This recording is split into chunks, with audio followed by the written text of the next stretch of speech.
Un saludo, hermanos, a la iglesia. Me da mucho gusto verlos y que estemos juntos en esta hermosa mañana.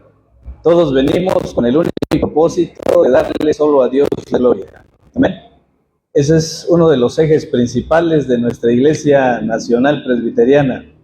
La gloria y la honra es solamente para nuestro Dios. Todos nosotros somos instrumentos en sus manos.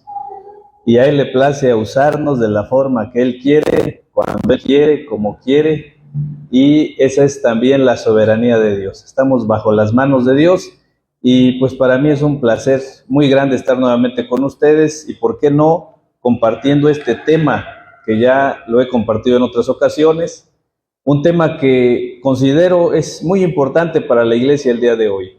El tema lleva como título Las amenazas a la teología reformada. Creo que sí, ya lo tenemos en pantalla. Como introducción, hermanos, quiero que vayamos a la Biblia en el libro de Colosenses 2:8. Nuestro punto de partida siempre va a ser la Biblia. La Biblia es la palabra de Dios inspirada, es la voz de Dios. De pronto hay gente que dice, yo quiero que Dios me hable y están esperando que Dios les hable. Y yo les digo, a mí me habla todos los días. Cada vez que abro la Biblia me está hablando. Cada vez que leo la Biblia me habla. Entonces, la voz de Dios está en su palabra. La leamos, la escuchamos y es la voz más segura a la cual debemos de estar atentos como a una antorcha. Bien, para este tema tenemos el libro de Colosenses 2:8. Dice el versículo, leemos todos juntos. Mirad que nadie os engañe por medio de filosofías y huecas sutilezas, según las tradiciones de los hombres, conforme a los rudimentos del mundo y no según Cristo. Amén. Este texto es clave, mis hermanos, y bastante fácil de poder entenderlo. Aquí la palabra de Dios nos está dando una advertencia a todos. ¿Cuál es esa advertencia? Que miremos que nadie nos engañe, porque los engaños han sido históricos desde el jardín del Edén. La serpiente antigua engañó a Eva. Desde todo el desarrollo bíblico ha habido el engaño, ha surgido el engaño, se ha manifestado el engaño desde los tiempos antes de la Reforma, después de la Reforma, el engaño a través del misticismo, a través del gnosticismo. Voy a mencionar algunas palabritas por ahí. Siempre ha habido engaño en el mundo. Siempre ha habido manipulación de muchos tipos. Y la Biblia dice, miremos que nadie nos engañe. Y especifica por medio de filosofías y huecas sutilezas. La filosofía puramente dicha se puede usar como un arma de engaño. La filosofía, el ser humano la usa a su parecer. A través de pensamientos filosóficos, de razonamiento meramente humano, podemos aprobar lo que está mal. A través de nuestro uso común de la filosofía, del pensamiento sin Dios, el ser humano puede aprobar todo y decir, pero no tiene nada de malo. No sé si han escuchado eso alguna vez. Son argumentos filosóficos.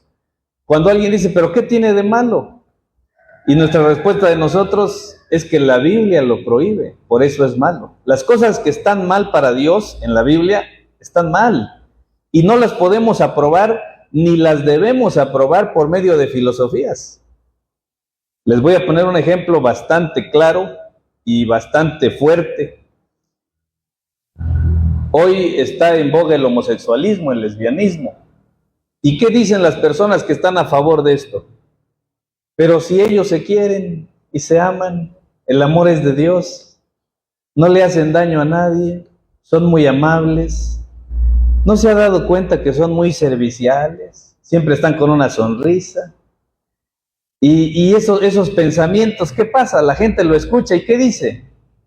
Ah, pues tiene razón, entonces ¿para qué peleamos contra ellos? ¿Para qué les prohibimos que se casen si se aman, se quieren y hasta dicen el amor es de Dios? Pero son argumentos filosóficos, porque nosotros ¿qué decimos? La Biblia dice que esas conductas son pecaminosas y que ninguno de ellos va a heredar el reino de los cielos.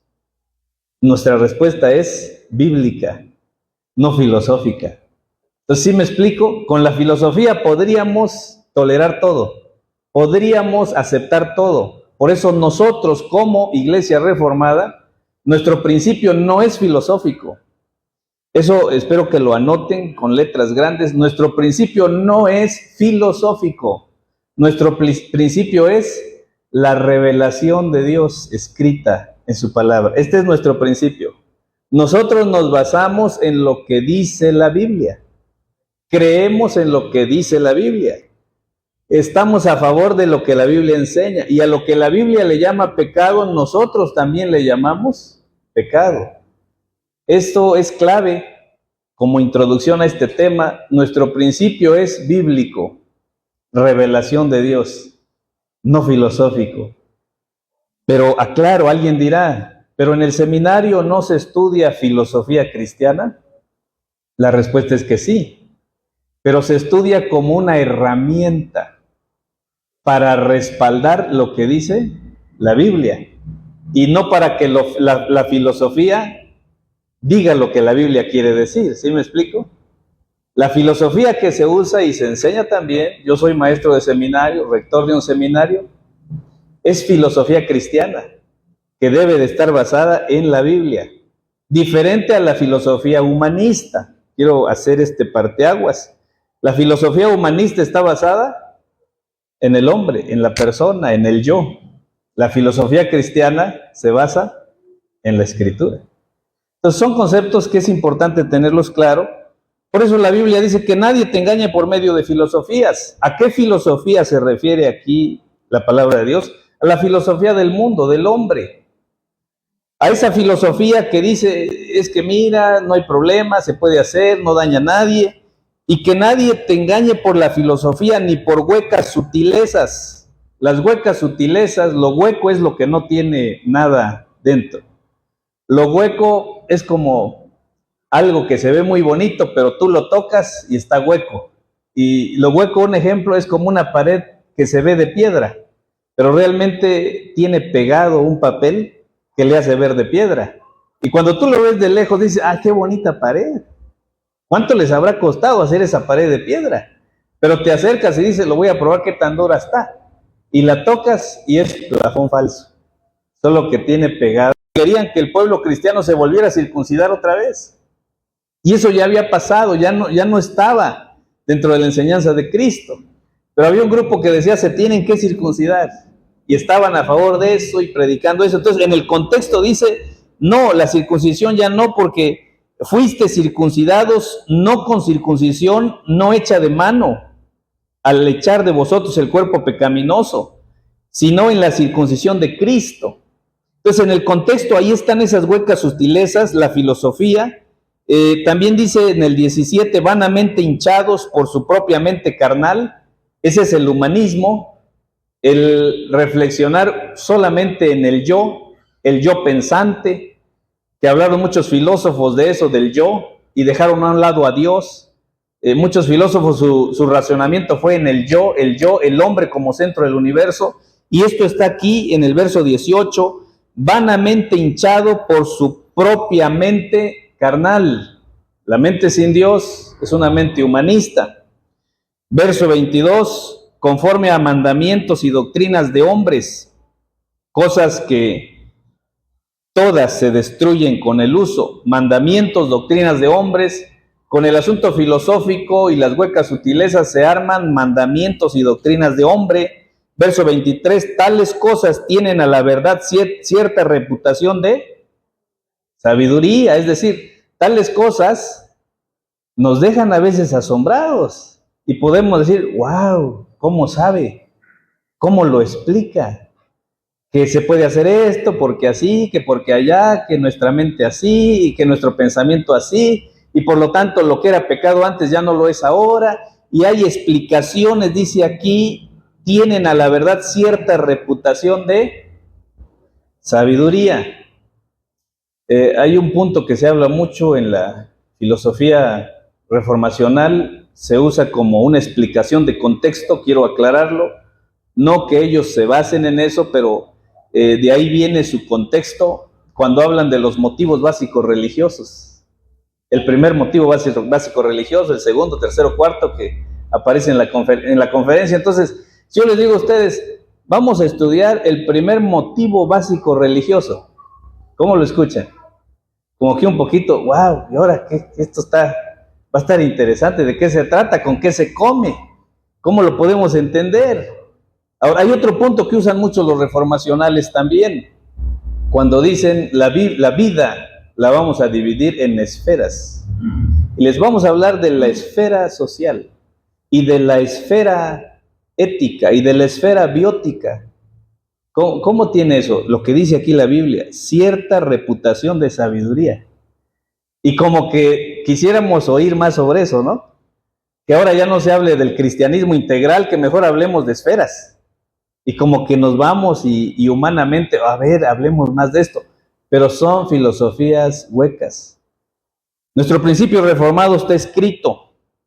Por eso al final del 23 dice, pero no tienen valor alguno contra los apetitos de la carne. O sea, tales cosas tienen, la verdad, cierta reputación de sabiduría, pero no tienen valor alguno contra los apetitos de la carne.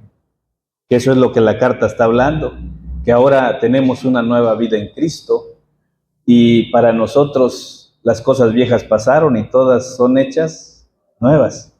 Bueno, esto lo doy como introducción al tema de las amenazas a la teología reformada. Tengo aquí conmigo el material que está también en pantalla y vamos a avanzar en las diapositivas, están numeradas ahí en la computadora. Vamos a la diapositiva número 3, donde tenemos la introducción. Dice así, la teología reformada ya está escrita y está basada completamente en las Escrituras. A través de la esquematización de diferentes teólogos, descritos en documentos históricos en diferentes épocas de la historia, los cuales tienen un impacto en todos los tiempos. Nuestra iglesia es confesional y nuestra iglesia tiene 14 símbolos doctrinales. Hermanos, nuestra teología ya está hecha. Nosotros no vamos a descubrir la teología y descubrir nuestra teología sobre el bautismo. Por ejemplo, no vamos a descubrir, ya está escrito qué creemos sobre el bautismo. Nosotros no estamos ahora para descubrir la teología sobre la predestinación y la preordenación. Ya está escrito en nuestros libros confesionales, debemos estudiarlos. Nosotros no vamos a descubrir hoy sobre el libre albedrío. Ya está escrito en la Confesión de Fe de Westminster. ¿Qué creemos sobre el libre albedrío? O sea, quiero decir, temas principales están escritos, hay que leerlos. Alguien dirá, ok, hermano, qué bien que está todo escrito, pero ¿qué pasa si tenemos una duda sobre algo o no creemos sobre algún punto o hay algo que estamos analizando que como que la Biblia no favorece esa doctrina?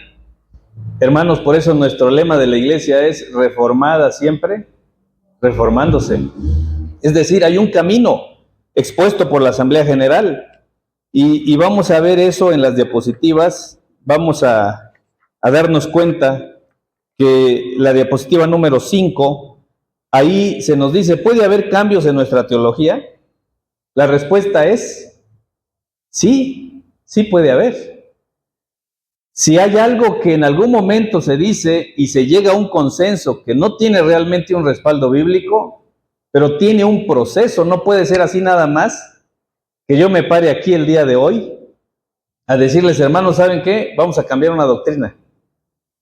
No puede ser, eso es fuera de lo ético, fuera de lo correcto, fuera del buen orden, o sea, no puede ser así. Que yo me pare hoy y les diga, ¿saben qué?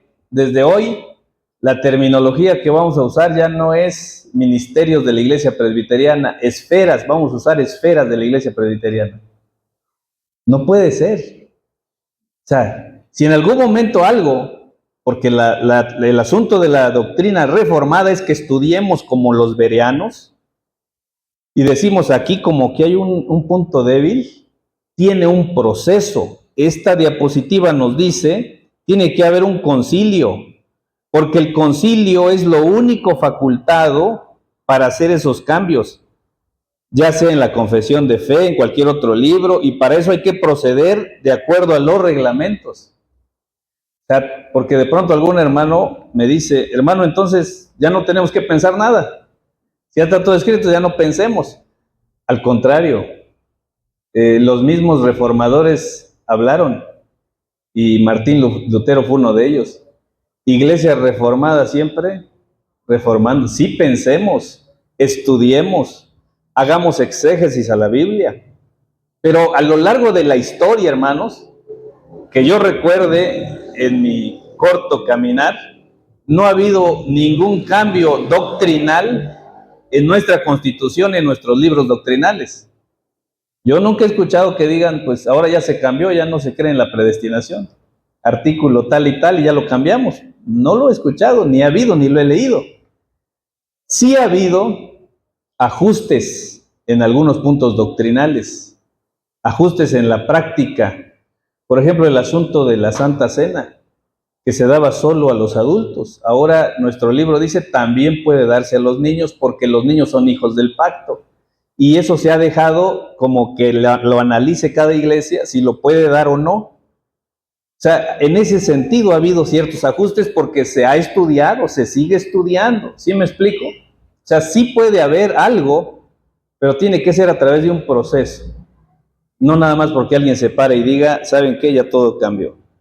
Ahora, ¿cuáles son nuestros símbolos doctrinales? Hay un libro publicado por el Faro que se llama Símbolos Doctrinales. Ojalá ustedes puedan comprarlo. Creo que está en la librería. Es un libro grueso y ahí contiene todos nuestros símbolos doctrinales. Voy a darle una pincelada rápida. Tenemos 14 símbolos doctrinales. Tenemos 4 credos. Credo apostólico, niceno, atanasiano y de Calcedonia. ¿Y qué dicen esos credos? Nuestra doctrina. Ahí está nuestra doctrina. Esta es la diapositiva 4. Tenemos confesiones. ¿Cuáles son las confesiones? La de Westminster, la segunda confesión helvética, confesión de fe de la Iglesia de Escocia, confesión belga, institución de la religión cristiana y cánones del R. Sínodo de Dort. El asunto es que no lo hemos leído todo, ¿verdad? Pues iba a preguntar ahorita, hermano, deme un resumen de la confesión belga. La mayoría desconoce de esos contenidos. Quizá hay uno que otro que sí. Es decir, tenemos que empezar, hermanos, leyendo nuestra riqueza que ya está escrita. Tenemos que partir de nuestra historia. Nuestra iglesia es histórica. Es como la iglesia de aquí del Mesías, tiene una historia.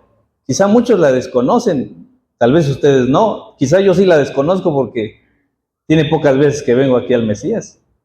Pero esta iglesia tiene una historia, o sea, esto no es nada más así como está y usted viene y se sienta y dice, oh, pues qué bonito, y tiene una historia. Si no conocemos nuestra historia, estamos destinados a cometer los mismos errores de la historia. Tenemos que conocer nuestra historia. Nuestra iglesia presbiteriana tiene catecismos. Catecismo de Ginebra, de Heidelberg, Catecismo Mayor de Westminster y Catecismo Menor.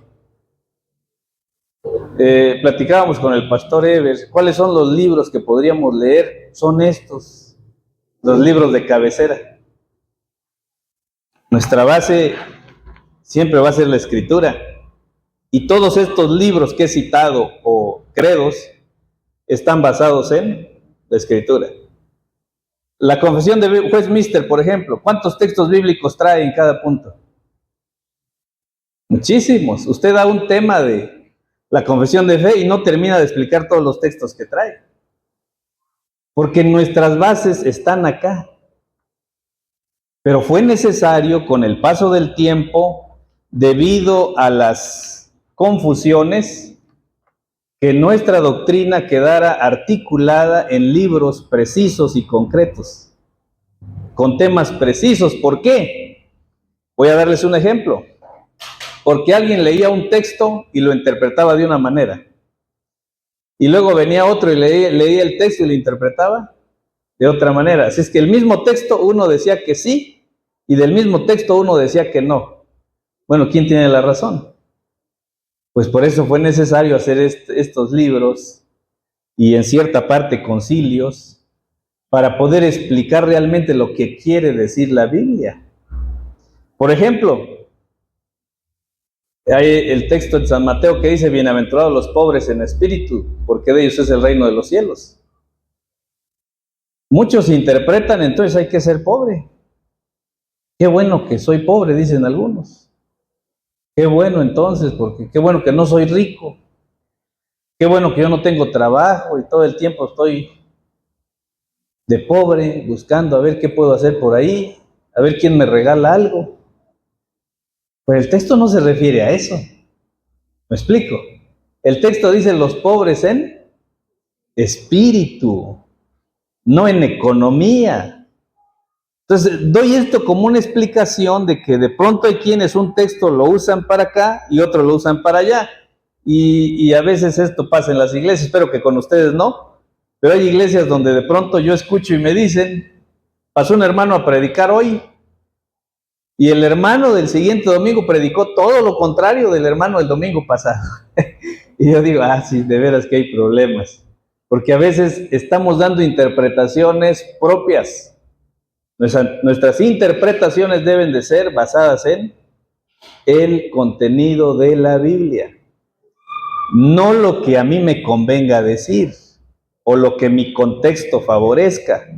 Yo debo predicar lo que la Biblia dice, pero ahí es donde están los grandes problemas. Entonces, nuestra teología ya está escrita. Diapositiva 6. Los reformadores son muchos. Aquí doy unos pincelazos nada más. Martín Lutero, Zwinglio, Calvino, Juan Knox, y todos enfatizaron un punto especial de la doctrina, aunque hablaron de muchos temas doctrinales, pero enfatizaron un punto. Luego viene la diapositiva 7, nuestras doctrinas, diapositiva 8, ahí están nuestras doctrinas principales, la 9. Y como conclusión, la diapositiva número 10, concluimos esta primera parte, que nuestra doctrina ya está escrita, que somos una iglesia reformada, siempre reformándose, que tenemos una constitución que nos enseña la doctrina, tenemos un libro de culto y liturgia, un libro de disciplina, manual de procedimientos, que somos una iglesia reformada, siempre reformándose a la luz de la palabra de Dios y de forma ordenada. Espero que hasta ahí vamos bien. Bueno, si hay un vaso de agua por ahí al tiempo, ya fueron a ver, para que yo me pueda lubricar la garganta, porque me he cuidado de no tomar frío. Bueno, entonces tenemos esta primera parte. Esta es nuestra doctrina reformada, nuestra iglesia presbiteriana, por la cual muchos fueron perseguidos. Gracias, pastor.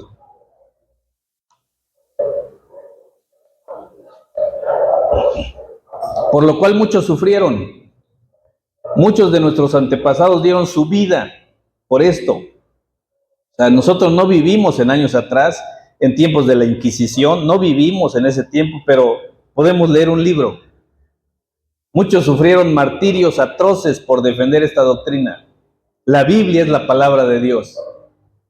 En tiempos de la Reforma predominaba lo que el hombre decía, lo que los concilios decían en forma predominante y no lo que la Biblia decía. Y por eso los reformadores enfatizaron: es la Escritura, es una de nuestras doctrinas, la sola Escritura, que está al acceso de todos para un estudio bajo la guía del Espíritu Santo. El doctor Carlos Van Engen escribe también sobre esto. Tenemos que seguir el estudio bíblico bajo la guía del Espíritu Santo, bajo el método histórico-gramatical, no bajo el método espiritualista. De eso lo voy a tocar más adelante, pero el método espiritualista es cuando los textos los espiritualizamos todos. Y leemos un texto de algo y rápidamente le damos una explicación espiritualista. Y rápidamente nuestra explicación no es teológica, sino que se va por nuestra vida que estamos viviendo, por nuestro contexto. y no estamos dando una explicación teológica, histórico-gramatical. Ahora, ha habido muchas amenazas a la teología reformada. Vamos a ver la primera, diapositiva 14, la teología católica romana. Voy a dar unos puntos claves. Esta es una amenaza, ¿por qué? Porque enfatiza la salvación por obras como punto medular. Enfatiza la infalibilidad de un papa actualmente. Enfatiza que las escrituras están en el mismo nivel que la tradición, aunque ellos lo tienen por encima. Su énfasis está en las obras. Entre más ofrenda des, ya tienes un pie en el cielo. Te falta dar lo demás para que metas los dos pies. Entonces ya llevas un pie, pues te falta el otro. Así es que échale más ganas.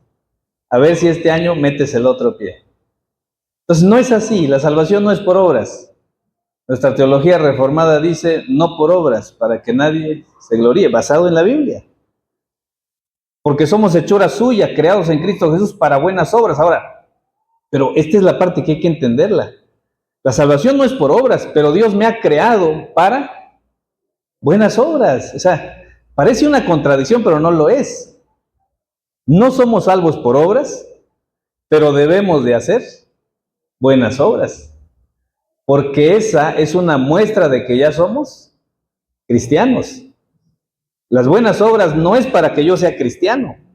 Voy a hacer esta buena obra a ver si con esto Dios me perdona. Voy a hacer una buena obra a ver si con eso Dios me tiene ya un piecito más adentro del cielo. No, voy a hacer buenas obras porque ya soy salvo. Y porque ahora que soy salvo, mi corazón ha cambiado. Y mi corazón no me puede tener indiferente ante las necesidades de los demás. No puedo estar indiferente ante las necesidades de mi prójimo. ¿Y por qué? Es porque Dios ya cambió mi corazón y lo sigue cambiando cada día. Y porque el proceso de santificación no termina. Entramos a ese proceso cuando Cristo nos alcanzó y ese proceso va a seguir hasta el día que nos muramos en esta tierra. Hay muchos libros buenos que leer sobre esto. Ética de Gerald Neyus, es un autor reformado, habla mucho de la ética cristiana y él enfatiza mucho este punto. Ya somos salvos y por eso debemos de hacer buenas obras. Mientras que hay otras teologías que están luchando por ganarse la salvación. A ver si lo ganan, a ver si lo alcanzan. En la teología reformada, Cristo te alcanza y te salva. Y si Cristo te alcanzó y te salvó, ¿será que alguien te puede quitar esa salvación? No, porque fue Cristo el que te alcanzó. Ahora, si tú ganaste la salvación, sí la puedes perder, porque tú lo ganaste y tú puedes perder todo lo que tienes. Pero si Cristo fue el que te agarró, Cristo no te puede soltar.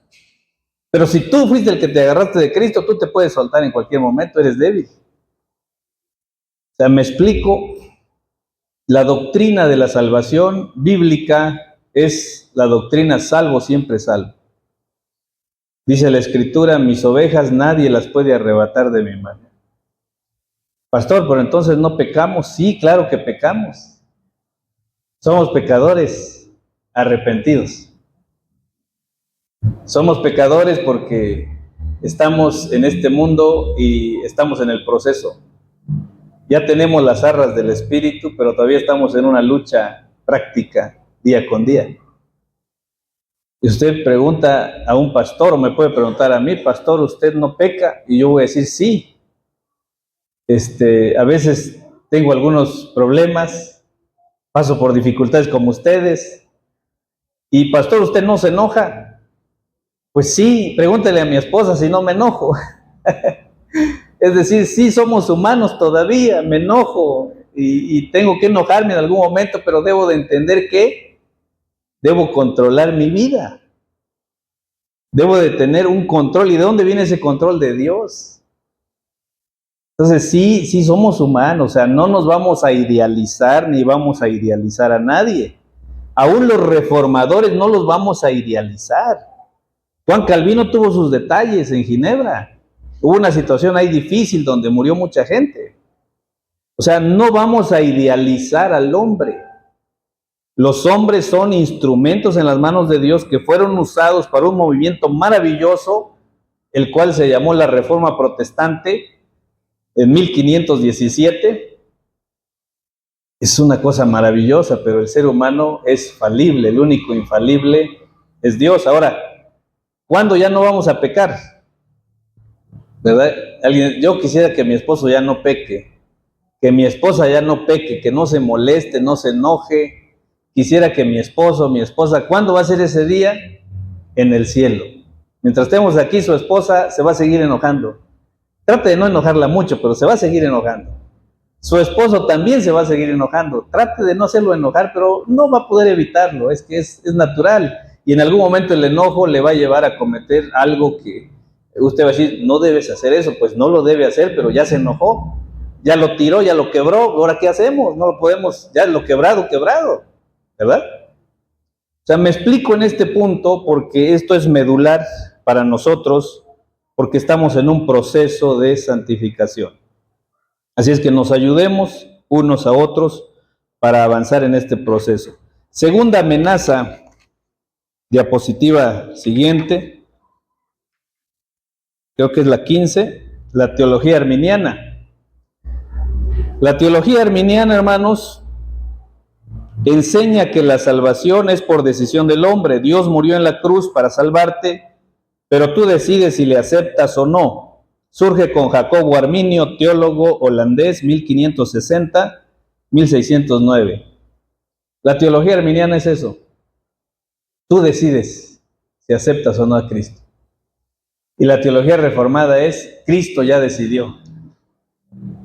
Cristo ya decidió quiénes son sus hijos predestinados para salvación y quiénes fueron preordenados para condenación. Pastor, pero eso está muy difícil. Pues aunque esté difícil, esa es la verdad. Por eso nuestra base es bíblica.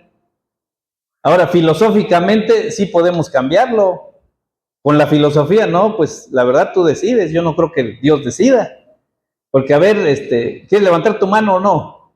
A ver, decide si quieres o no. Y podemos poner ejemplos. Sí, ¿verdad que tú decides? No, es Dios el que decide. Ahora, pero debemos predicar el evangelio. Yo he estado como evangelista también. Cuando estuve en la ciudad de Mérida en el seminario, fui a un campo blanco a predicar el evangelio. Me gusta el evangelismo, lo practico. En aquel entonces en Mérida muchos fueron llamados por el Señor. Yo les predicaba y yo tenía que decirles, como la Escritura lo dice, te invito a recibir a Cristo. Está bien, hay que invitarlo. Pero si lo recibe o no, es decisión de Cristo. Y yo a muchos les he dicho, yo te invito a recibir a Cristo, pero no lo recibes porque yo te invito. Recíbelo si Cristo ha obrado en tu corazón, si Cristo te está llamando. Porque si dices, voy porque usted me convenció, vino mal. Porque no, tu base no es porque, no es para que yo te convenza. Tu cristianismo no debe estar basado porque una persona te convenció. Tu cristianismo debe estar basado porque Cristo te llamó y tocó tu corazón. Y estás aquí hoy sirviendo a Dios. ¿Sí me explico? Si estás basado porque un hombre te convenció, entonces ¿qué va a pasar el día de mañana? Viene otro y te convence que estás mal, ¿qué vas a hacer? Pues te vas otra vez de la iglesia porque te estás guiando por a ver quién te convence. Ahora, nosotros debemos entender, es Cristo el que convence. Es Cristo el que llama a sus predestinados. ¿Cuándo los llama? Cuando Él quiere, de la forma que Él quiere, de la manera que Él quiere. Pero Jacobo Arminio decía, el hombre decide. Su principio es humanista al final de cuentas. Tú decides. Si te vas al cielo fue tu decisión y si te vas al infierno también fue tu decisión. Y nosotros decimos no, el que decide es Dios. Es el punto medular. La teología arminiana habla de una depravación parcial, elección condicional, expiación general, gracia irresistible, caer de la gracia o perder la salvación. Son amenazas a la teología reformada. Vamos a la tercera.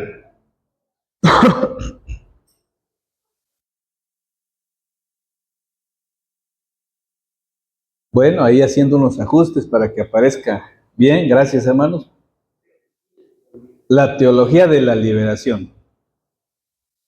Esta teología enseña que para ir al cielo hay que ser pobre, y su base distorsionada bíblica es bienaventurados los pobres, pero en espíritu, no en economía.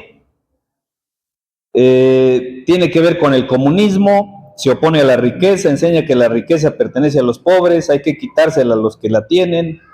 Muchos han predicado que no es necesario estudiar, poner un negocio, porque es mejor la pobreza, es mejor que te mantengas pobre, porque si empiezas a tener dinero te vas a echar a perder. Ese es el eslogan de esta teología de la liberación. ¿Vas a estudiar para qué? Te vas a echar a perder, mejor sigue aquí. ¿Quieres poner un negocio? ¿Para qué? Vas a empezar a tener dinero y te vas a echar a perder. Ahora, ¿será que todo el que puso un negocio se echó a perder? ¿Será que todo el que estudió se echó a perder? ¿Será que todo el que se quedó en su casa sin estudiar es salvo y es humilde y es sencillo? Tengo un estudio elaborado aquí, que lo presento así de manera breve. Estos son estudios para escuela dominical, donde todos estos temas están abordados para presentarlo como escuela dominical. Y dentro de este estudio aclaro que la salvación no depende de la pobreza. Nadie va a ir al cielo por ser pobre o por ser rico. El que va a ir al cielo es porque fue predestinado por Dios, fue llamado por Dios. Entonces, pobreza o riqueza es un asunto de prejuicios, y es un asunto que nos lleva a lucha le llaman algunos escritores, de clases sociales. Es un asunto que nos hace perder el tiempo y nos hace perder la visión, porque en la Biblia, ricos y pobres, porque la Biblia usa el término rico, y usted lo ha leído, y usa el término pobre, también hablando financieramente, ricos y pobres los ha creado Dios. Y ricos y pobres hubo personajes de Dios en la Biblia. Díganme algún personaje rico de Dios, Abraham. Díganme algún personaje pobre de Dios, y que no por eso no era de Dios. Lázaro, Elías, Juan el Bautista. O sea, son cristianos, fueron usados en las manos de Dios, no importa si fueron ricos o pobres, Dios usó a ambos. Si el asunto es que solo los pobres van a ir al cielo, entonces explíqueme la historia de Abraham. ¿Cómo lo explicas? Entonces, ¿cómo me explicas la historia de Job si solo los pobres van a ir al cielo? ¿Cómo me explicas la historia de Salomón, que fue riquísimo, si solo los pobres van a ir al cielo? Y si solo los ricos van a ir al cielo, porque ese es otro problema, ¿cómo me explicas a Juan el Bautista? ¿Cómo me explicas a Elías? O sea, en la Biblia no hay lucha de clases sociales. Ese es un asunto del marxismo, del comunismo, que ellos tienen su escrito sobre la lucha de las clases, y hablan de que hay que quitarle la riqueza a los ricos y dársela a los pobres para que todos estemos iguales. ¿Y será que en la Biblia todos estuvieron iguales? ¿Todos trabajaban en lo mismo, ganaban lo mismo, tenían el mismo ingreso? ¿Será que la Biblia habla de eso? No. Al contrario, la Biblia favorece, hubo reyes, hubo pescadores, hubo comerciantes, hubo arquitectos. En la Biblia hubo de todo. Y todos tenían un diferente ingreso. Por eso la Biblia, ¿qué dice? Cada uno de como propuso en su corazón. Cada uno, no todos juntos lo mismo.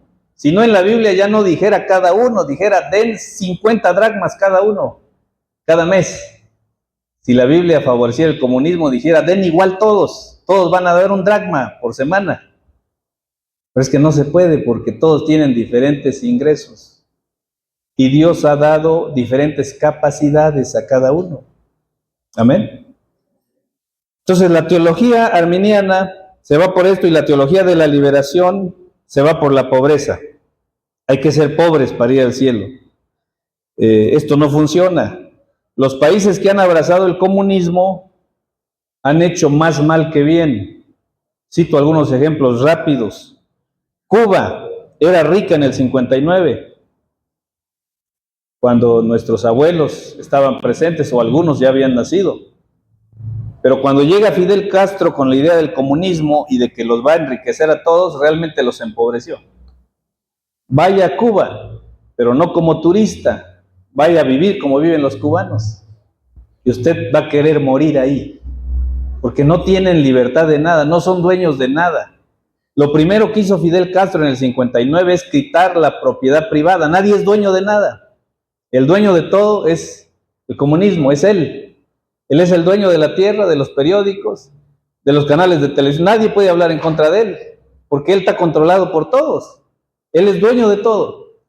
Me refiero en aquel entonces, ahorita ya, él ya no está, pero el mal sigue presente, ahora es otro gobernador, pero sigue en esa línea. Entonces el comunismo ha traído más mal que bien, y eso no está en la Biblia. Cuba era rica, Corea del Sur también tiene problemas por esto, y otras naciones más. Pero muchos que hablan del comunismo, ¿qué dicen? Hay algunos que dicen, es que en la Biblia, algunos comunistas, entre comillas, que van a alguna iglesia, dicen, es que la Biblia dice que en la iglesia de Hechos todos tenían las cosas en común y nadie era dueño de nada. Y yo les digo, sí es cierto, sucedió en la Biblia. Sí pasó, no lo vamos a negar, sucedió. Pero ¿qué trajo eso de todo en común?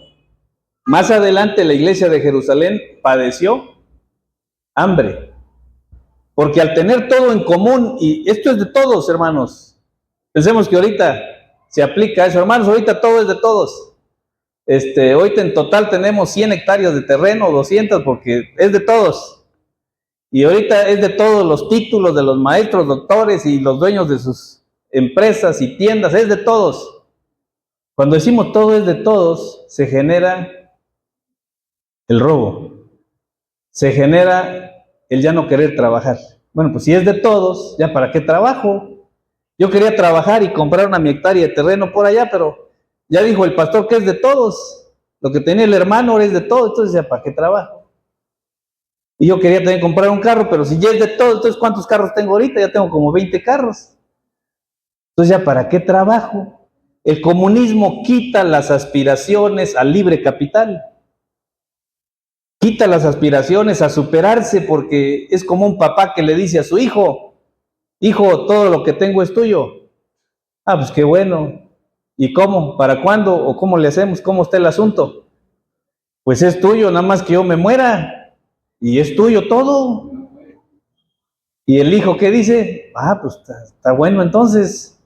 Y empieza el hijo a orar para que el papá se muera pronto. Porque ya le dijo que va a ser de él cuando muera. Entonces, pues eso hace que muchos, no todos, pero muchos reaccionan, no, pues qué padre, tengo todo sin trabajar, pues qué padre, ¿no? Ojalá entonces se mueran ya mis papás y ya me quede todo. Eso genera un pensamiento sin sueños, sin aspiraciones. Pero ¿qué enseña la teología bíblica cristiana? Si quieres algo, ¿qué enseña la Biblia? ¿Qué dice Proverbios? Mira la hormiga, oh perezoso. ¿Qué enseña la Biblia? Mira al hormigo perezoso, mira sus caminos y sé sabio, esfuérzate, lucha. ¿Qué enseña la Biblia? Trabaja, haz algo. Si Dios te dio 2 talentos, multiplícalo en 4. ¿Qué enseña la Biblia? La Biblia no enseña que estemos esperando una herencia terrenal. Gracias a Dios por los papás que se han esforzado y tienen bienes económicos. Qué bueno, que le echaron ganas. Pero la Biblia no enseña que yo esté esperanzado, de ahí voy a recibir. La Biblia me enseña que yo trabaje. Por eso voy a decir esto con mucho cuidado y espero que esto no sea un problema de ustedes, pero usted no le diga a su hijo que lo que tiene es de él. No, dígale que trabaje. Papá, ¿y va a ser mío la casa? Sí, hijo. No, hijo. Si quieres una casa, trabaja. ¿Y va a ser mío el rancho, papá? No, hijo. Si quieres un rancho, trabaja. Para eso tienes manos, para eso tienes cabeza para trabajar. Usted no le diga a su hijo, la Cheyenne va a ser tuya, hijo. No, si quieres una, trabaja, que te cueste. Ese es el sentir bíblico, hermanos, de gente productiva, gente de trabajo, gente ocupada. Porque la madre de todos los vicios es la ociosidad. Y la ociosidad muchas veces la creamos nosotros los padres, tristemente. Hacemos a nuestros hijos ociosos porque les decimos, todo es tuyo. Ah, pues entonces yo quería estudiar, ¿ya para qué? Si todo es mío, lo que tiene mi papá no lo voy a terminar de gastar en mi vida. Y eso han dicho muchos millonarios, todo lo que tienen ni porque vivieran 5 veces lo gastan, es mucho.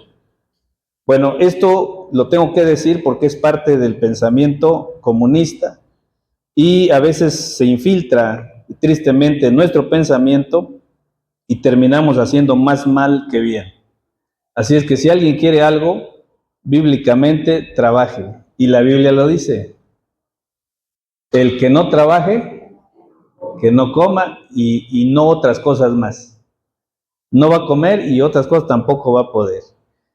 Siguiente teología que amenaza es la teología de la prosperidad, la número 17. Pues son contrapartes. Esta teología enseña que hay que ser rico para ir al cielo, que la pobreza es una maldición, surge en Norteamérica a mediados del siglo XIX, inicios del XX, con las iglesias carismáticas, con la llegada de los televangelistas, 1980, algunos personajes ahí principales, Creflo Dollar, Joel Austin, actualmente Cash Luna, Guillermo Maldonado, Benny Hinn, y el canal de Enlace es su principal promotor. Bueno, la teología de la prosperidad. Ahora, dijeron una vez, hay que ser pobre para ir al cielo. Ahora dicen, hay que ser rico para ir al cielo. Son los polos opuestos. Volvemos al punto. Para ir al cielo ni hay que ser rico ni hay que ser pobre. Para ir al cielo hay que ser predestinado por Dios, que Él te ha llamado y ahora tú eres llamado para hacer buenas obras, porque Dios te ha cambiado tu corazón. O sea, es que en la Biblia no hay lucha con la economía. La Biblia nunca se puso a criticar, Jesús nunca criticó a Abraham por ser riquísimo, ni a Juan el Bautista por no tener donde dormir. O sea, no es un asunto de ocuparse en criticar por qué sí, por qué no. Lo que sí la Biblia enseña es trabajar. Dependerá de Dios qué es lo que Dios quiere darte a ti. Pero tú trabaja. Pero la teología de la prosperidad dice, tienen que ser ricos todos. ¿Y cuál es su motor principal? Vamos a pasar al hermano que dé su testimonio. Él no tenía nada y sembró. Él mandó una siembra y miren, ahora tiene negocios. Y él dice, sí, hermano, yo sembré en 1980 y desde ahí cambió mi vida. Y todo enfatizado a el dinero, no en Dios. Ahí está el problema.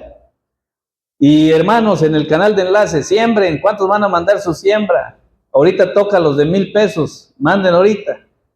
No, yo quiero mandar 5,000. Espérese, ahorita vienen los de 5,000. Ahora sí, ya los de 5,000, manden su ofrenda. Es un asunto monetario. No es el punto bíblico. El punto bíblico es que prediquemos a Cristo, que prediquemos la salvación en Jesucristo, que prediquemos la obra de Cristo, que prediquemos la vida transformada, la vida cristiana. Ya el asunto económico en la Biblia es secundario.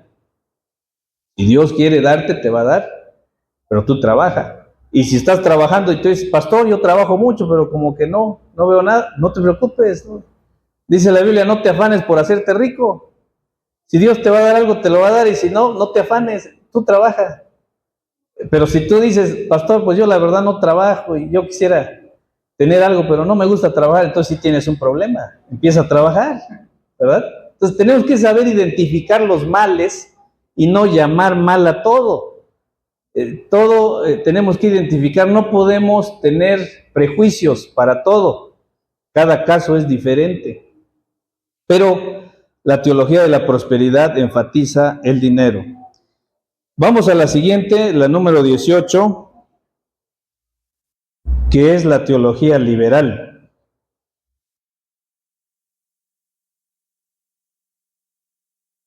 Diapositiva número 18.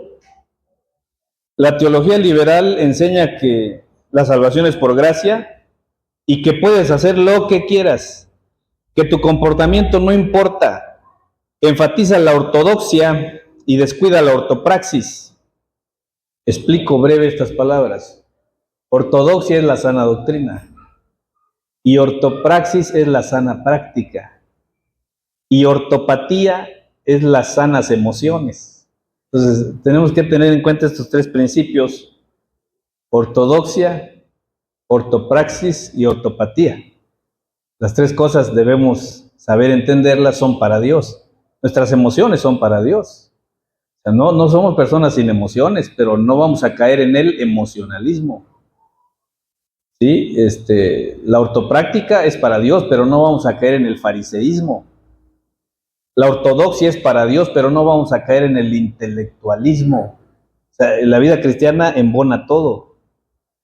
Entonces, la teología liberal se va solo al conocimiento, salvos por gracia. ¿Y cuáles son sus puntos principales? No prediques nada que sea ofensivo para los hermanos. Que estén contentos todos. Vamos a predicar sobre el pecado. No, hermano. Y hay iglesias donde hasta lo dicen. Yo espero que aquí no, pero sé de iglesias que de pronto dicen, hermano, usted no vaya a predicar sobre esto, sus hermanos se van a ofender. No diga pecado, diga, fue un descuido.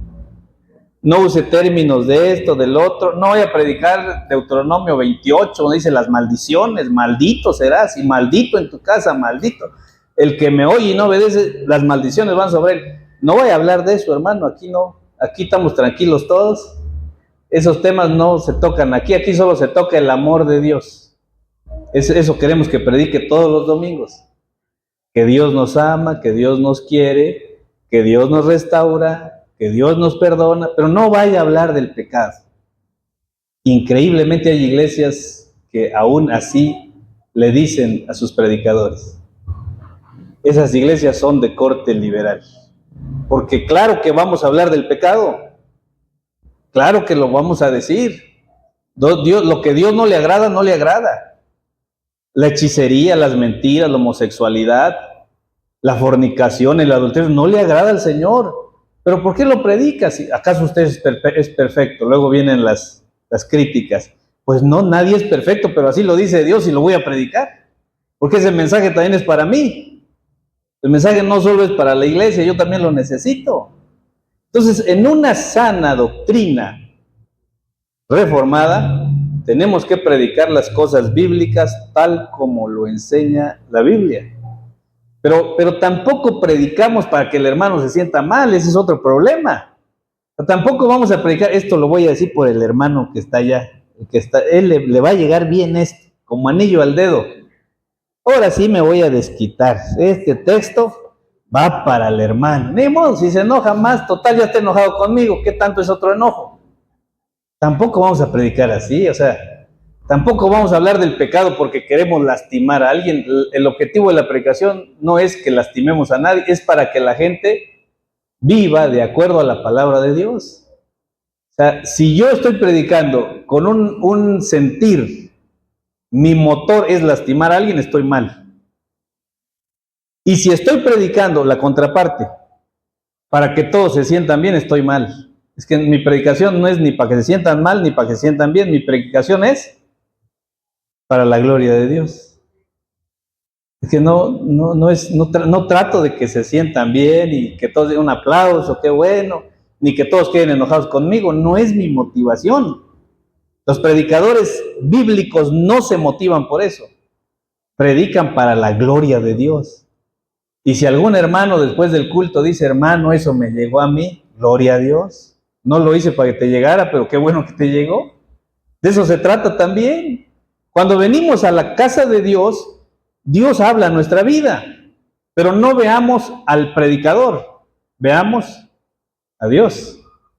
Y el predicador también muchas veces va a tener que decir, este mensaje que di me llegó a mí. Porque el mensaje es para todos los que estamos aquí adentro. O sea, todos debemos de ser edificados con la palabra. Pero la teología liberal, nada que vaya a hacer sentir mal a los hermanos. La teología liberal, dentro de los puntos que están ahí y otros más, ha quitado la predicación del cielo, la predicación del infierno. Para los teólogos liberales, el infierno tiene otra explicación, no es un infierno literal. Y el cielo para ellos también le dan cierta explicación, aunque el cielo casi queda como está, pero el infierno sí, no existe para ellos literal, es se va por otro camino. Son interpretaciones liberales. Y eso ha dañado ya la iglesia hace años. Hay lugares donde ya no se predica sobre el infierno, ni sobre el cielo. Ya se dejó de predicar. Yo recuerdo antes, cuando era niño, había un hermano que llevaba sus películas y ponía la película del infierno, ¿verdad? Era nuestro hermano Abel, lo recuerdo. Un ministerio muy hermoso. Y está bien, y ya se dejó de usar. Porque dicen los liberales, es que se van a ofender, les va a dar miedo si hablan del infierno. Y van a venir a Cristo por miedo, no por Cristo. No, la Biblia no dice que prediquemos para que vengan por miedo. Ya dijimos que es Cristo el que llama. Ni tampoco dejemos de predicar el cielo porque van a venir por el cielo. Se van a convertir porque hablamos del cielo, que es maravilloso. Se van a convertir por eso. No, no predicamos del infierno ni del cielo para que tengan miedo ni para que se sientan muy bien. Se predica porque está en la Biblia. Y ese es el objetivo de la teología reformada. Voy a predicar lo que está en la Biblia. Mi objetivo es hablar de Dios. Ahora, ¿cómo sería una iglesia reformada que valora lo que la Biblia enseña? Un ejemplo, este domingo va a hablar sobre el tema del pecado. Siguiente domingo, el tema de la salvación. Siguiente domingo, el tema de la familia. Siguiente domingo, el tema del infierno. Siguiente domingo, el tema de la mayordomía. Es decir, va a cubrir las diferentes áreas que están en la Biblia. Pero si solo hablamos de una cosa, no estamos siguiendo entonces la enseñanza bíblica. Otro ejemplo, un mes va a hablar sobre la familia. Próximo mes sobre el pecado. Próximo mes sobre la mayordomía. Próximo mes sobre la teología explicada en la Biblia, nuestra teología reformada. Próximo mes, es decir, hay un caminar donde se tocan los diferentes puntos, porque si solo hablamos de mayordomía, por ejemplo, estamos ya casi al borde de ser una iglesia de la prosperidad. Hay iglesias donde en todo culto piden dinero, y todo culto, hermanos, ¿quién va a donar esto para esto? Hermanos, ¿quién va a donar? Falta un donador para esto, todo culto. Ya no puede haber un culto sin que se pida dinero. No es nuestra teología. La iglesia no es un centro de recaudación, no es una hacienda. La iglesia es un lugar para alabar a Dios. Claro que vamos a ofrendar voluntariamente, pero nuestro énfasis no es que tiene que haber más dinero. Nuestro énfasis está en predicar la totalidad de la Biblia. Y Dios va a bendecir la iglesia como Él quiera.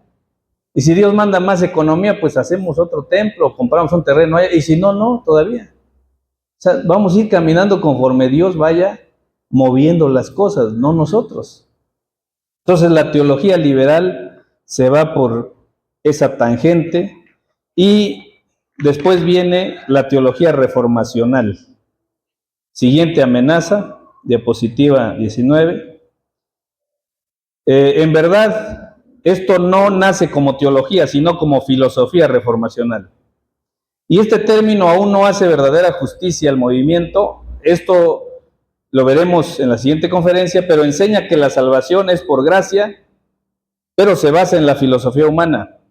Divide la vida en esferas, surge con Herman Dooyeweer, Gordon Spijman en Holanda, pero para ellos todos los teólogos que los precedieron tuvieron algo de luz en sus obras, pero les faltó una comprensión total. Esta filosofía empieza en Holanda, donde ha causado muchos problemas, después llega a Estados Unidos, donde prácticamente hizo una réplica, y ahora en México, la filosofía reformacional. Esto empieza desde Abraham Kuyper, que acuñó la frase de las esferas, la soberanía de las esferas. Ellos tienen sus explicaciones y ellos hablan y se explican, pero el término soberanía de esferas ya es un término que hace ruido, porque la Biblia no habla de soberanía de esferas. Y ustedes me van a dar la respuesta. Cuando la Biblia habla de soberanía, ¿de qué habla? ¿A quién se refiere? ¿Soberanía de Dios? O sea, ¿cómo me puedes decir ahora? No, es que ahora es soberanía de esferas. Oye, espérate tantito. O sea, no puedo aceptar soberanía de esferas, es soberanía de Dios. Y Dios es soberano en todo. Ahora, muchos teólogos reformacionales dicen es que no estamos entrando al área académica, al área social, al área cívica, al área de esto, al área del otro, a la esfera de esto, esfera del otro. Yo les digo, ok, si hay lugares donde no se está entrando a eso, debemos de entrar. La iglesia debe cubrir todo y debemos impactar en las diferentes áreas de la vida. Pero para eso no necesitamos decir soberanía de esferas.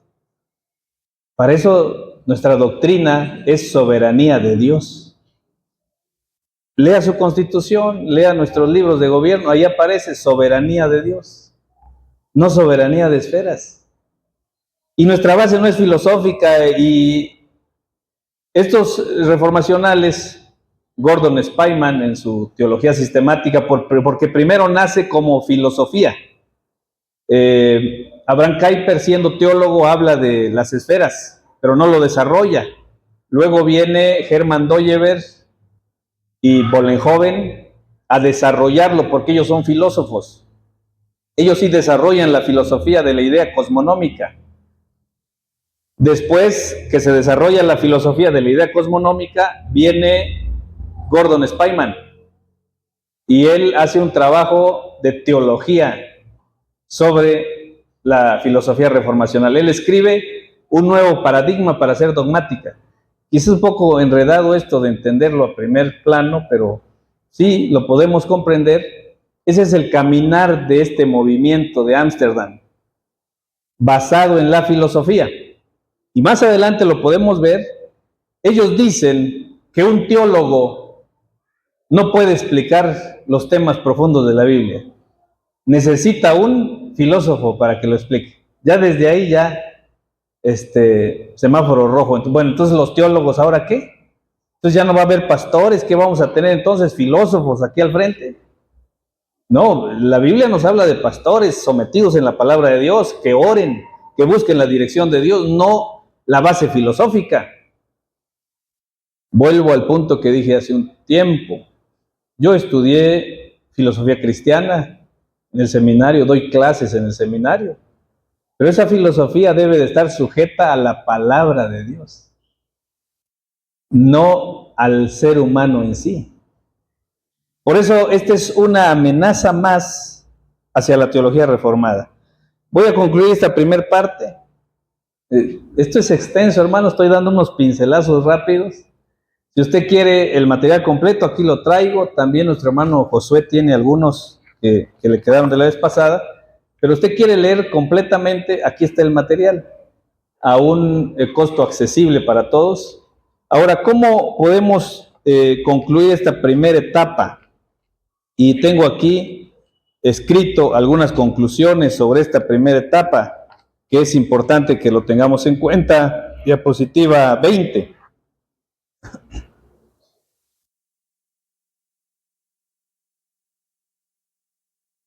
Todas estas teologías y filosofías a lo largo de la historia han tratado de destruir nuestra teología reformada, pero no han podido. Porque la luz en las tinieblas resplandece. Todo el tiempo ha habido estas amenazas. Y porque lo que es de Dios nadie lo puede destruir. Entonces, esto va a continuar. Las amenazas a la teología reformada van a continuar siempre, pero no lo pueden destruir. La iglesia presbiteriana ha sido histórica, es histórica y va a continuar siendo histórica, porque Dios la sostiene. Hermanos, voy a dar una pausa y voy a dejar lugar aquí a mi hermano Ever para que les diga si hay alguna pregunta, y luego yo tomo otra vez el lugar. Pastor. Vamos a poner lo que queda. Solamente Dios. Entonces, si alguien vino y se fue, pues no sabemos si realmente es salvo o no, porque está dando malas evidencias, uno. Ahora, un cristiano puede tener un tiempo de retirarse, como el hijo pródigo que salió de su casa y se fue y luego regresó. Sí puede pasar, pero no es la norma, ni es la invitación. Hermanos, pues sean cristianos 2 años, piérdanse 10 años y luego vengan otra vez. Total, ya son salvos. O sea, no es la norma. ¿Pero le pasó a alguien? Posiblemente sí. Es que en la misericordia de Dios, a alguien le pudo haber pasado. Ahora, Pero ¿qué pasó con esos 10 años que se perdió? Qué triste, ¿no? Perdió 10 años de su vida. Ahora, pero no es la norma que, digamos, esté en la iglesia, salga y luego venga otra vez. O algunos jóvenes dicen, yo voy a ir a la iglesia cuando esté viejito, es que ahorita estoy joven, tengo que disfrutar mi juventud. La iglesia es para los viejitos, ya que yo tenga 60 años regreso. Pues no estamos seguros que llegues a los 60. Y si no llegaste, ¿verdad? Entonces son cuestiones que no lo podemos generalizar, pero sí podemos decir, el salvo siempre es salvo. Ahora, si alguien vino a la iglesia y no permaneció y murió sin Dios, es que nunca fue salvo. Es que nunca fue salvo. Gracias. Bueno, seguimos. Vamos a seguir entonces con la última parte.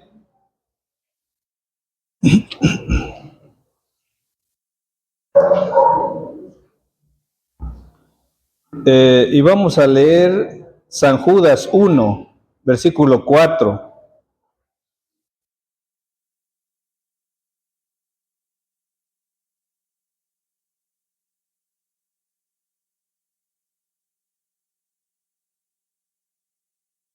San Judas 1, versículo 4.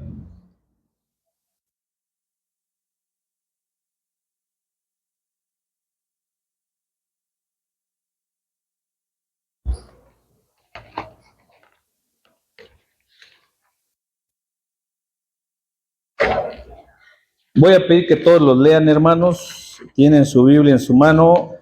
A la cuenta de 3. 1, 2, 3.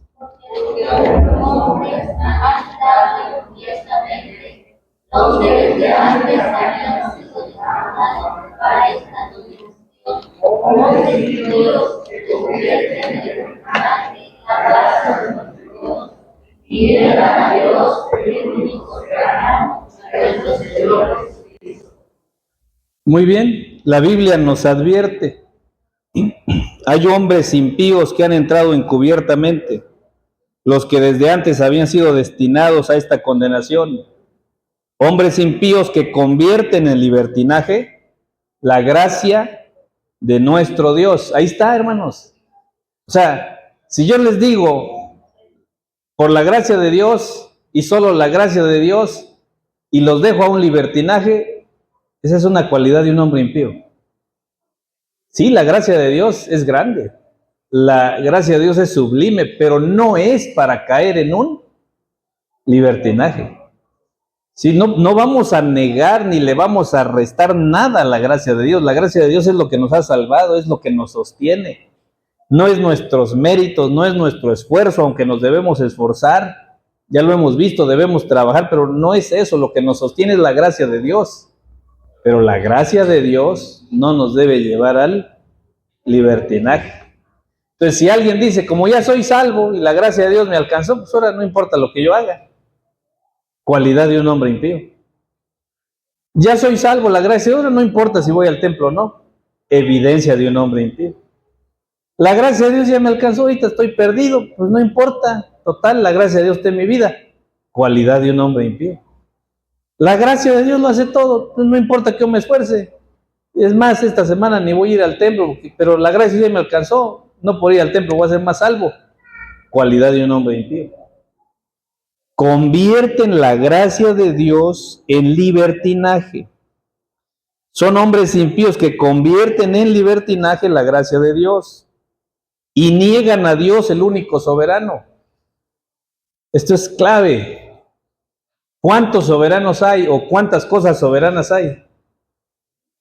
Dice el texto, Dios, el único soberano. Yo le digo, las esferas también son soberanas. No, es que aquí la Biblia dice Dios, el único soberano. No hay soberanía de esferas. Ya con este texto ya tenemos tanta claridad en la Biblia, por eso nuestra base es bíblica, no filosófica. Por eso, hermanos, tenemos que estar siempre basados en la Biblia. Solamente hay algo que le podemos llamar soberano.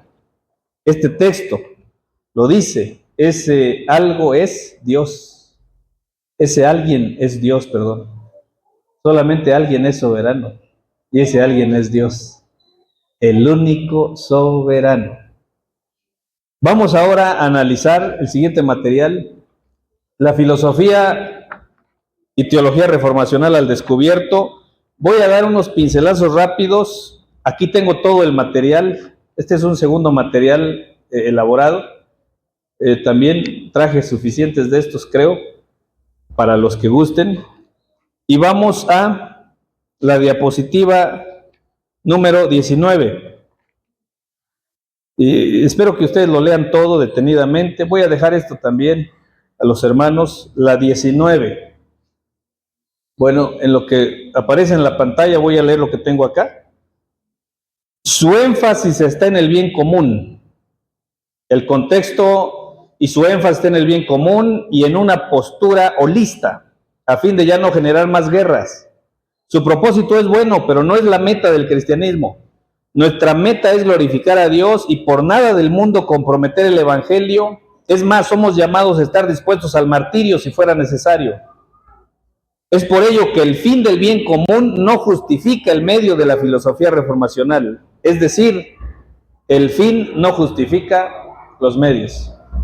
La filosofía reformacional tiene énfasis, tiene varios énfasis, pero uno de ellos es el bien común. Que estemos en paz todos. El contexto de la filosofía reformacional tiene que ver con la Segunda Guerra Mundial, donde se desbarató todo, hubo muertes, los holocaustos nazis, los grandes problemas, matanzas, genocidios. Entonces ellos dicen, bueno, busquemos ahora el bien común. Y su énfasis es holista. Holista quiere decir englobar todo. Y buscar el bien común. Ahora, nosotros, ¿cuál es nuestro énfasis? Nuestro énfasis, hermanos, no es el bien común. O sea, nuestro énfasis es solo a Dios la gloria, honrar a Dios. Pero alguien dirá, hermano, pero usted no está de acuerdo en ayudar a otros. Claro que sí, estoy 100% de acuerdo. Pero mi base es glorificar a Dios y honrar a Dios. Y dentro de ese honrar a Dios, hagamos también el bien a los demás. Pero nuestra base no es el bien a los demás. Si nuestra base fuera el bien a los demás, entonces nuestro principio va a ser sociológico y no cristiano. Porque nuestra meta es la sociología, que todos estemos en paz.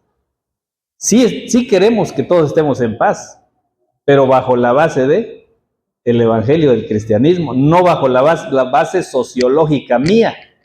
Y yo nada más digo, hermanos, estemos en paz todos, nos quedamos, nos amemos, la paz, viva la paz. Ya casi estamos como volviendo a los hippies. Amor y paz, amor y paz, amor y paz. No, o sea, no es nuestro énfasis ese.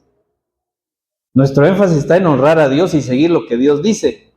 Y si podemos hacer bien, claro, debemos hacer muchos bienes a la sociedad, pero eso ya es un resultado. ¿Sí me explico? Es el resultado.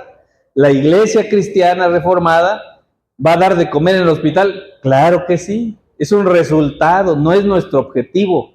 Es el resultado del cristianismo. ¿Sí me explico?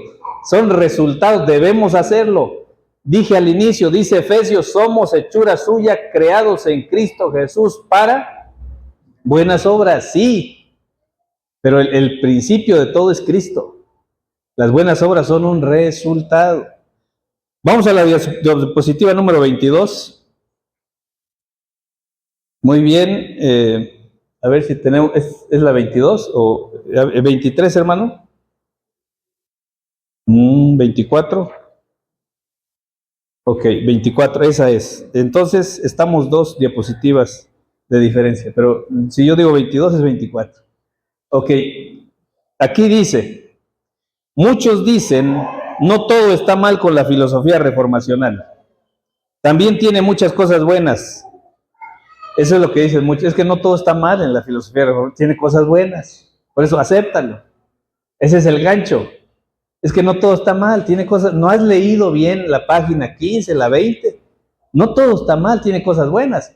¿Qué respondemos a eso?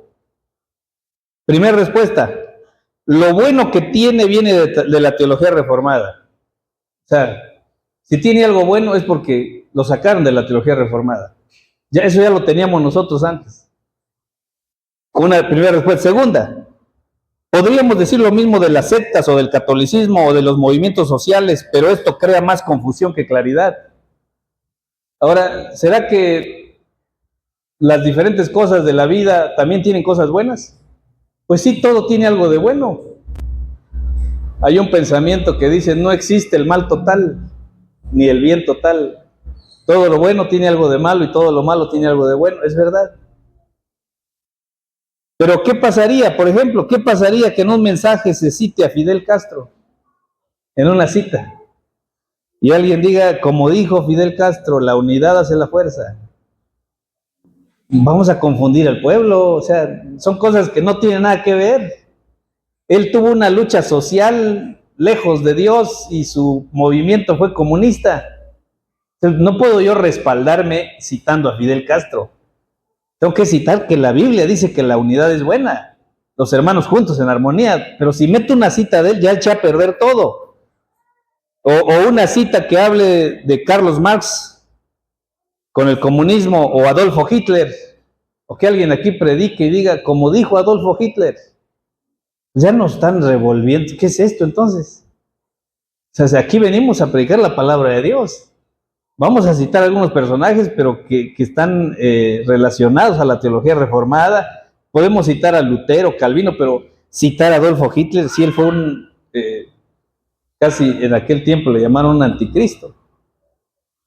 Entonces no podemos, o citar a Nerón, o al dictador de Corea del Sur. Esto sería como estar mezclando las cosas, sería una forma de sincretismo moderno. Esto se le llama sincretismo cuando mezclamos todo, cuando nada es malo. Se le llama sincretismo, la mezcla de ideas. Y decía un hermano en una iglesia, aquí en la iglesia, no ustedes, en otro lado, hay unos hermanos que son presbiterianos, hay otros que son adventistas, hay otros que son mormones, hay otros que son pentecostés, y aquí tenemos una variedad, pero no nos metemos en problemas, nos respetamos cada uno. Pues no creo yo que funcione eso. Debemos de tener una línea marcada. Podrán estar dos juntos si no estuvieran de acuerdo. O sea, bíblicamente no funciona. Entonces no puede haber un sincretismo. Se llama sincretismo cuando mezclamos todo. En Mérida tienen un nombre para decir esto. Es un sheck, una revoltura. No el sheck de la tele. Se llaman sheck cuando revuelven diferentes comidas ahí. Es un sheck. Entonces no podemos. O sea, tengo que citar personajes reformados, cristianos, para poder decir, lo hicieron también allá y allá. Vamos a la 24, que sería la 26. Muy bien, Doyever intenta que todos luchemos por el bien común, la restauración de todas las cosas, el principio cosmonómico, para que todos vivamos en paz, pero la Escritura no enseña eso. Lo que enseña la Biblia está centrado en Jesucristo como nuestro único y suficiente Salvador. La realidad es que hay predestinados para salvación y preordenados para muerte. Nuestra meta no es el bien social, nuestra meta es darle solo a Dios la gloria. El bien social en la mayoría de los casos es un nuevo sincretismo, donde no se debe decir nada ofensivo para nadie porque se enaltece la sociedad por encima de todo. Nuestra meta no es el bien social, pero dentro de nuestras funciones está aportar por el bien de la sociedad. Es decir, tampoco estamos opuestos al bien social. Pero la meta de Doyever viene a ser el bien social. Busquemos estar en paz todos, la restauración de todas las cosas, luchemos por eso, vamos hacia allá. Es un buen propósito, pero no es nuestra meta. Nuestro objetivo es honrar a Dios. ¿Y está usted de acuerdo en el bien social? Claro que estoy de acuerdo. Claro, si podemos hacer algo por Tezoyuca, lo hagamos. Si podemos poner un lugar por ahí con folletos, lo pongamos. Ayudemos a la sociedad. Si podemos poner un taller de oficios que enseñe carpintería para todos los desempleados de Tezoyuca, lo pongamos como iglesia. Si podemos hacer algo por el bien social, lo hagamos. Si podemos poner un consultorio médico provisional para checar la presión, el azúcar y regalar algunas pastillas, lo pongamos. Si podemos hacer algo por el bien social, lo hagamos, pero no es la meta. La meta es honrar y glorificar a Dios. El bien social es un fruto de una vida transformada. Esto ya lo enfaticé varias veces, otra vez. El bien social es el fruto de la vida transformada, no es el objetivo. El objetivo es honrar a Dios. El bien social se ha de hacer, pero no es el objetivo, porque si no caemos en la sociología nada más. Adelante, ¿no? Claro, es honrar a Dios y debemos de hacerlo.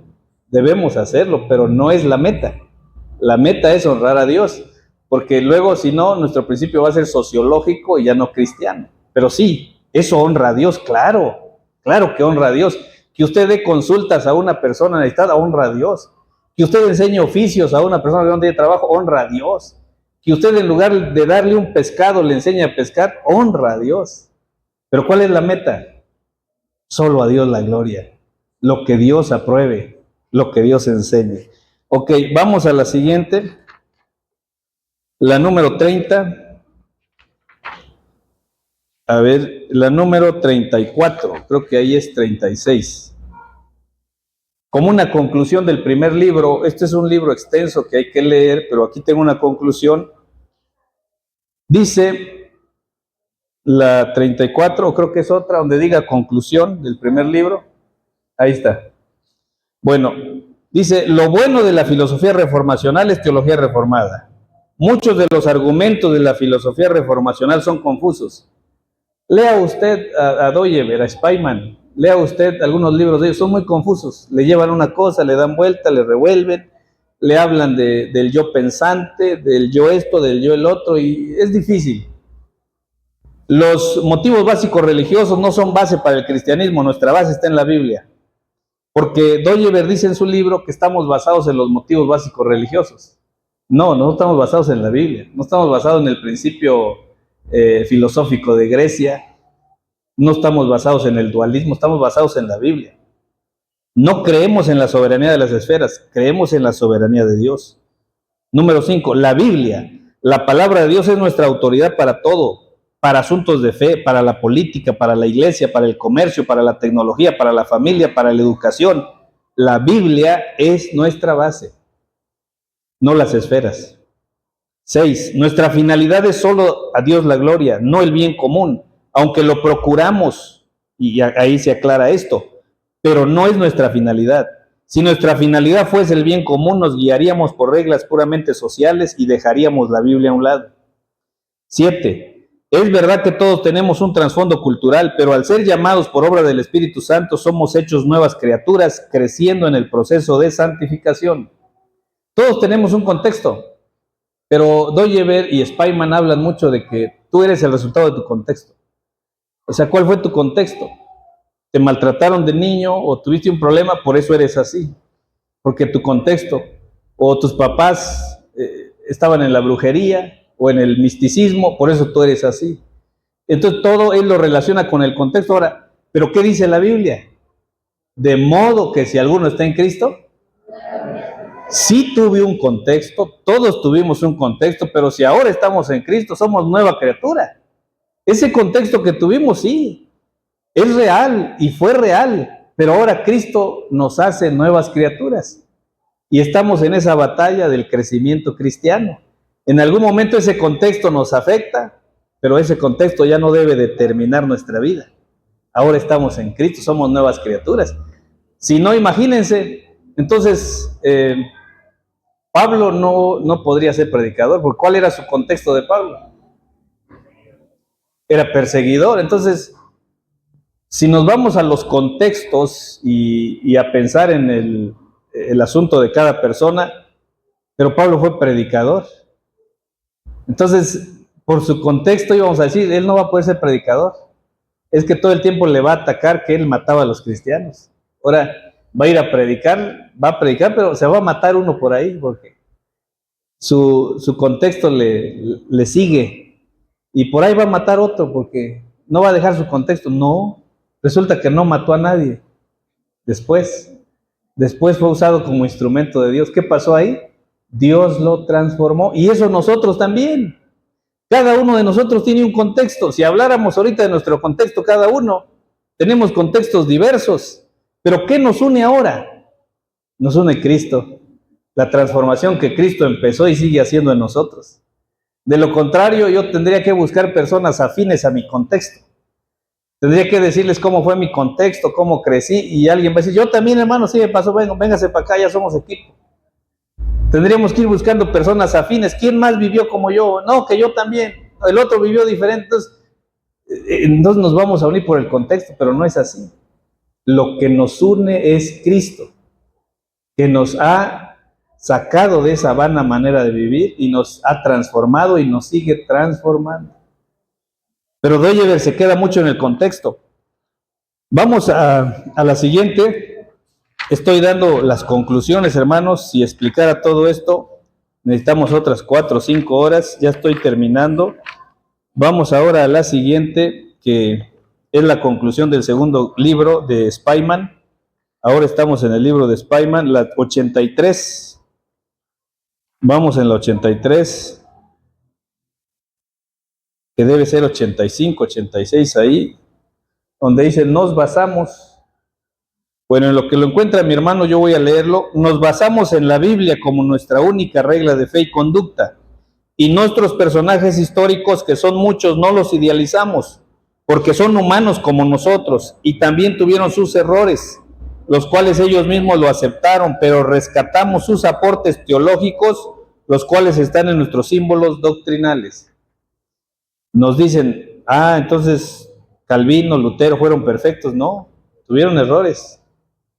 ¿Y por qué? Sí, fueron humanos, pero su teología, es que la Biblia lo dice, no hay justo ni aun uno, pero ellos fueron guiados por Dios para escribir teología bíblica. Ese punto creo que lo tenemos bastante claro, ¿verdad? Es como nosotros que estamos aquí.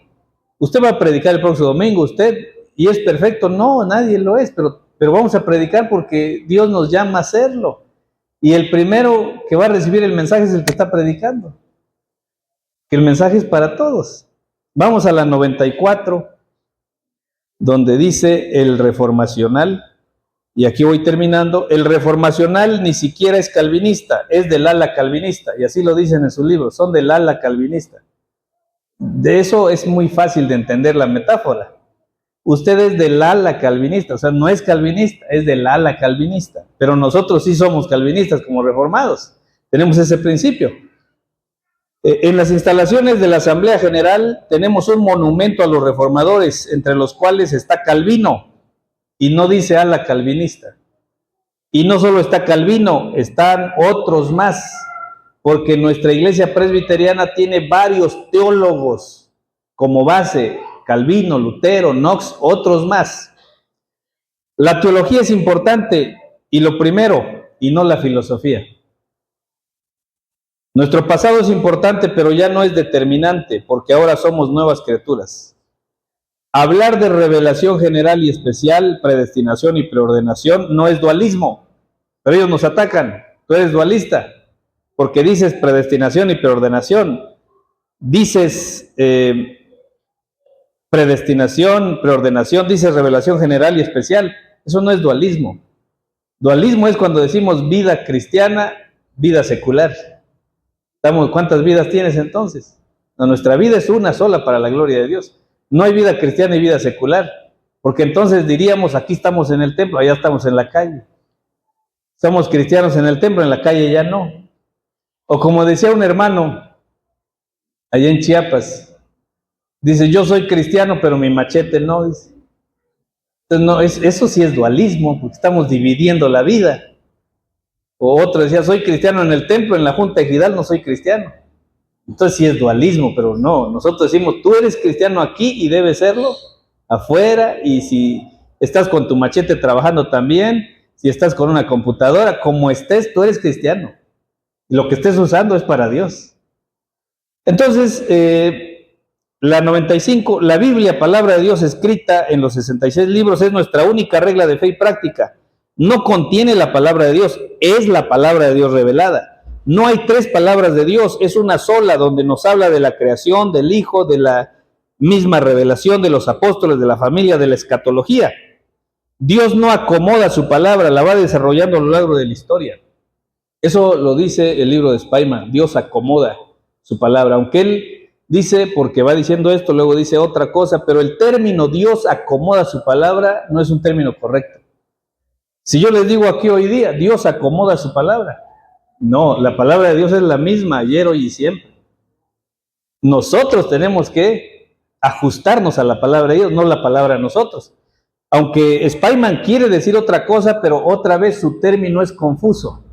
Su término es confuso. El teólogo no necesita ser filósofo para entender la Biblia. Hermanos, estudiemos todos filosofía. Si quiere, estúdiela, no hay problema. Pero no necesita hacerlo para ser teólogo. Estudiemos todos biología. Pues si quiere, estúdielo. No hay problema. Pero no necesitamos ser biólogos todos para entender la Biblia. Hermano, estudie lo que quiera, pero no es la base para decir, ahora sí ya puede predicar porque ahora tiene esa carrera. La base para predicar es estar con Dios, guiado por Dios, y la teología, eso es suficiente para poder dar un sermón bíblico, un sermón bajo la exégesis histórico-gramatical. Entonces, nuestra base no es la filosofía, sino la Biblia, la palabra de Dios revelada sobre la cual construimos la teología. No podemos conciliar el creacionismo con el evolucionismo. Tienen puntos de partida y objetivos diferentes. Voy terminando. Los días de la creación fueron literales. Para los reformacionales fueron días Dios o lapsos de tiempo. Para nosotros fueron literales. La soberanía de Dios gobierna por encima de todo, por lo que hablar de soberanía de esferas es confuso. El pecado lleva al hombre al estado de depravación total, ahora está muerto, y esto no es una condición futura, es presente. No creemos en una santa mundanalidad, como dice Spyman, porque la Biblia enseña claramente la división entre lo santo y lo profano, pero hoy ellos usan ese término, santa mundanalidad. Imagínense. Por eso, ¿cómo están en la práctica? En la práctica caen en el liberalismo. Rechazamos el concepto promilenialismo porque somos amilenialistas. Ellos hablan de promilenialismo. Faltaría tiempo para explicar todos esos puntos. No hay nada en la Biblia que nos indique que en el cielo estaremos realizando experimentos de laboratorio o escuchando música de Mozart. Pero ellos lo dicen en su libro, que en el cielo vamos a estar realizando experimentos de laboratorio y escuchando música de Mozart. Pero ¿qué dice la Biblia, hermanos? ¿Qué vamos a estar haciendo en el cielo? Alabando a Dios, glorificando a Dios, siendo Dios el centro de todo y de todo lo que hacemos. Entonces, hermanos, segunda conclusión está basado en el libro de Un nuevo paradigma para hacer dogmática de Gordon Spyman. Y él lo dice así textualmente: en el cielo vamos a estar realizando experimentos de laboratorio y escuchando música de Mozart. ¿Dónde lo dice la Biblia? Es la pregunta. Y la respuesta es que no lo dice. Lo que dice es que vamos a estar honrando a Dios y glorificándole para siempre. Que Dios les bendiga, hermanos. Adelante.